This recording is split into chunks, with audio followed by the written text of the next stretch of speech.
Fala, filhotes, vocês estão vivos? No vídeo agora nós vamos falar um pouquinho sobre a proposta curricular, o CBC, o Conteúdo Básico Comum de Filosofia da Rede Estadual de Minas Gerais. Introdução. A proposta curricular é fruto do trabalho de uma equipe de consultores em debate com professores e outros profissionais envolvidos com o ensino de filosofia no ensino médio em Minas Gerais nos últimos anos. Trata-se de uma primeira proposta de conteúdo básico comum, CBC, para a área de filosofia, motivada pela resolução número 4 do CNE-CEB de 18 ou 16 de 8 de 2016, de 2006, que determina a obrigatoriedade da disciplina filosofia no ensino médio. Esperamos que esta proposta seja aperfeiçoada pela prática efetiva de sala de aula. Partimos de princípios estabelecidos pelos PCN, os Parâmetros Curriculares Nacionais de 2002, e sobretudo pelas orientações curriculares para o ensino médio, ciências humanas e suas tecnologias. O ensino de filosofia, 2006, aos quais remetemos nossos leitores e leitoras. As indicações aqui presentes não devem ser compreendidas como planos de aula que substituam as estratégias didáticas de cada professor em particular. Pensamos que esses conteúdos só terão sentido se forem objeto de apropriações didáticas criativas, vivas e adequadas às realidades singulares das salas de aula. Para que filosofia? Desde os anos 70 do século passado que em Minas Gerais se discute a volta da disciplina filosofia ao ensino médio. Durante os anos 60, com o impacto da ideologia da cultura tecnicista de influência norte-americana, a educação humanista dita clássica sofreu um grande abalo. O ensino de filosofia, assim como o do latim, por exemplo, acabou cedendo à formação científica, que passou a significar uma suposta modernização e adequação às novas demandas da realidade econômica do país. Pode-se dizer que o modelo de educação até então vigente entre as elites brasileiras teve que confrontar-se com uma progressiva massificação da cultura, na qual surge a exigência legítima de progressiva democratização. Em Belo Horizonte, no início dos anos 70, tanto no ensino público, federal e estadual, como em algumas escolas particulares, já se experimentava com novos formatos para a filosofia no curso científico.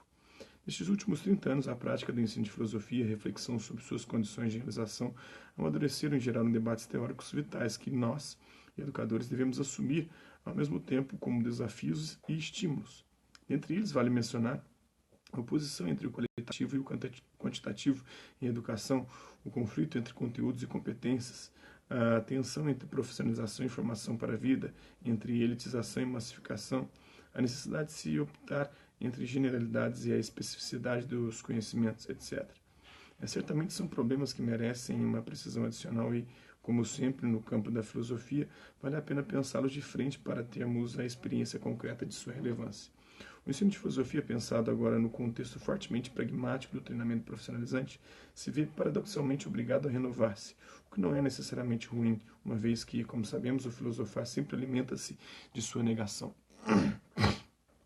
Ensinar filosofia no final do século XX e começo do século XXI passa a significar formação crítica e torna-se um elemento decisivo na redescoberta da educação para a cidadania, recuperando o cerne o movimento socrático sofístico da Atenas do século V a.C. A filosofia, enquanto paideia, educação integral, formação integral do ser humano, se opõe ao positivismo tão disseminado na cultura brasileira e se renova com a pesquisa em história da filosofia. Os principais currícula de graduação das universidades, a questão da utilidade da filosofia é tão antiga quanto estrutural. Pensamos que cada geração de professores deve estar preparada para responder a esta pergunta de modo sério e vigoroso. Para que serve a filosofia?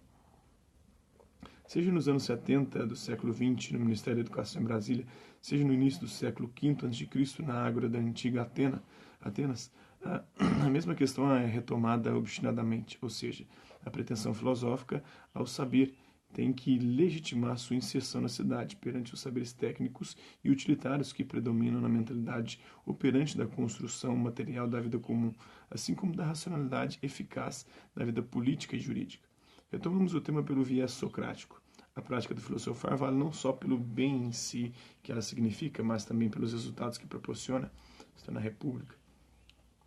A filosofia é útil e sua utilização decorre do seu efeito pedagógico e de sua força educadora. Necessária para a humanização do ser humano, necessária para que se possa construir uma consciência autônoma, um Estado de Direito, em suma, uma cidade justa. Não há nenhuma razão para perpetuarmos a imagem derivada de uma leitura rápida da metafísica de Aristóteles, segundo a qual o filósofo seria um indivíduo totalmente desinteressado, que estaria acima das solicitações do interesse e do desejo humanos. Não devemos e nem precisamos contrapor filosofia e vida prática interessada. Na verdade, os antigos gregos nos ensinaram que a racionalidade é simultaneamente prática e teórica. O próprio Aristóteles falava isso. A razão prática é a razão teórica, né? E se a prática racional é o domínio dos fins, da busca e realização dos valores, não faz sentido idealizarmos de maneira abstrata e realista uma atividade tão decisivamente humana, como se ela fosse supérflua e inútil, ou seja, como se ela não tivesse consequências para a vida. Para decidirmos da suposta inutilidade da filosofia, é preciso que se estabeleça o que entendemos por útil. Se pensarmos num plano bastante elementar do instrumento mecânico, que é útil exclusivamente pelo resultado imediato que proporciona, como usar um martelo para pregar um prego, por exemplo, podemos e devemos, com certeza, reconhecer a utilidade da filosofia. Ela certamente não é um instrumento neutro sem nenhum sentido ou interesse nele mesmo. Mas se elaborarmos um pouco mais e pensarmos numa perspectiva axiológica dos valores, né? Do estudo dos valores, de reflexão sobre os valores éticos, estéticos, culturais, entre outros, devemos reconhecer a profunda utilidade da filosofia. Nessa perspectiva, a utilidade se transforma em relevância cultural, papel pedagógico, formação humanística, fator determinante na extração de valores culturais, elemento construtor da cidadania. O pensar filosófico é uma modalidade do desejo, que os gregos chamavam de eros. E, enquanto tal, pode e deve ser a expressão de aspirações humanas legítimas, marcada por interesses variados em diversos níveis. Na perspectiva contemporânea, não podemos mais simplesmente opor afetividade, pensamento reflexivo, emoção e inteligência. Sabemos que o trabalho do pensamento filosófico se enraiza nas estruturas da afetividade humana e se desenvolve junto com elas. Nessa medida, exercer o pensamento filosófico de maneira viva e autêntica é da maior utilidade para os seres humanos. Crescimento pessoal e psíquico, em termos de uma maior capacidade de autocompreensão e expressão e, ainda, levar ao desenvolvimento de uma consciência crítica e autônoma. Enquanto o debate racional ela certamente proporciona crescimento psíquico, respeito pelo outro e pela diferença que representa, com relação à especificidade do ensino da filosofia, pensamos ainda nas habilidades cognitivas, reflexivas e críticas que ele desenvolve no indivíduo. Habilidades que talvez pudessem ser adquiridas através de outras disciplinas, mas que, na verdade, devem ser concebidas no viés propriamente filosófico. O amadurecimento da formação nas universidades demonstra que há um modo filosófico próprio de conceber essas habilidades. É preciso estarmos atentos às interfaces, mas também às diferenças que delineiam a especificidade da filosofia por opor tanto a psicologia como a história, por exemplo. Nesse sentido, pensamos que é fundamental que se tente construir as habilidades na convivência com a história dos problemas consagrados pela tradição, como sendo filosóficos. Dentro da perspectiva histórico-cultural própria da filosofia ocidental, filosofar é um modo de viver e um fazer que, a nosso ver, deve incluir as seguintes atitudes. Primeiro, perceber. A atitude filosófica implica em saber, acolher e detectar questões no plano do vivido, na cultura. É preciso ser sensível aos acontecimentos, saber discernir diferenças. Trata-se de uma sensibilidade inteligente ou de uma inteligência sensível. Não basta erudição ou acúmulo de conhecimentos, é preciso acuidade de percepção, um discernimento que se experimenta e que aprende com a experiência. Filosofar implica sempre numa atitude interpretativa, numa capacidade de leitura tanto de textos convencionalmente filosóficos como de outros textos, objetos, obras de arte, acontecimentos, imagens, eventos e produtos culturais diversos. Perceber filosófico é um modo de estar no mundo, de se ver e ouvir o outro, de captar e decifrar signos, um modo que não parte de uma suposição de saber, mas que é uma aspiração filo, que se orienta por uma exigência de significação, que é a sofia. A segunda é problematizar. A filosofia, em geral, caracteriza-se por sua atitude de questionamento do imediatamente dado, de desconfiança das aparências e de dúvida a respeito do óbvio. Pensar filosoficamente significa questionar, confrontar problemas. Ninguém pensa de graça. Pensamos autenticamente se tivermos... Nós só pensamos autenticamente se tivermos que enfrentar obstáculos. Em filosofia, o impasse é a condição para a passagem. Refletir, mas em última análise não basta pensar, é preciso exercer um pensar que envolva o sujeito, que volte-se sobre aquele que pensa. Nesse sentido, o pensar filosófico parte do sujeito, encontra-se com o objeto e volta-se novamente sobre o sujeito. Por isso que é reflexivo, né? É reflexo, ver de novo. Esse percurso reflexivo, portanto, é próprio de uma toma de consciência que vem de um saber crepuscular, ou que acontece no depois.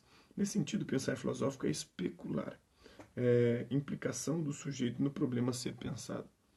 Conceituar, já desde os antigos, pensar filosoficamente implica em ser poeta, no sentido grego da palavra, ou seja, implica em fabricar. Poiesia é isso, é fabricar, produzir, criar palavras e conceitos, ser capaz de sintetizar a experiência, uma multiplicidade vivida na direção de uma unificação conceitual.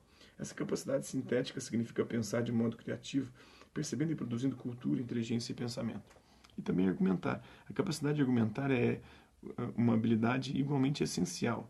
O filósofo tem que ser capaz de defender uma posição, atacar ou criticar outros, ou seja, é preciso que ele saiba sustentar com razões a posição que adota. Trata-se de justificar coerentemente o conhecimento que se pretende ter. Filosofar implica sempre em dar razões de si mesmo e de suas tomadas de posição, para si e para o outro. É isso que lhe confere sua dignidade. Então, isso é um pouquinho aí, né, da proposta curricular do CBC, do conteúdo básico comum de filosofia, introdução e para que filosofia, né? Espero que vocês tenham gostado do vídeo. Quem curtiu, dá um like. Quem não curtiu, dá um dislike. Quem se interessar pelo conteúdo do canal, só se inscrever, ativar o sininho e aguardar os próximos vídeos e as próximas notificações. Deixe também seus comentários dizendo o que você tem achado dos vídeos e sugestões de temas e assuntos a serem abordados em vídeos posteriores. É isso aí. Hasta la vista, babies, e até a próxima.